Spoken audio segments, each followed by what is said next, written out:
address this. Here's what I want to say. What happens to the local church if every worship leader or every singer or every choir member says, I'm going to the world, I'm going global?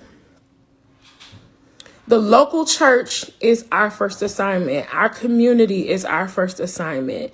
And I want to be one of the ones who speaks out and says, every worship leader is not called to be a global artist. Me as an artist and me as a local worship pastor at my church, that comes from two different places administratively, different places in my head, two different spaces spiritually. It is two separate assignments, two separate callings in the kingdom. Let me say this. My assignment as a local worship leader is one of my favorite assignments in the kingdom.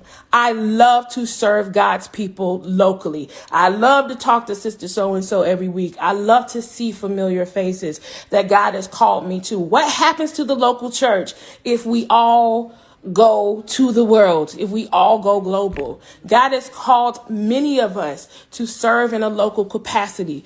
And I want you to serve the 100 people at your church, the 1,000 people at your church, just as if you were serving on a stage of 10,000. So coming from a worship leader, a worship pastor who also has an assignment as an artist, I want to apologize for the weight that has been put on the local worship leader, the intimidation that has been put on the local worship leader to now become an artist. That's not everybody's assignment. That is not everybody's calling. And I know we have the rise of the celebrity worship leader, the celebrity this, the celebrity, but let me tell you something. Adore, cherish, and honor your assignment at your local assembly. Love the people God has assigned to you.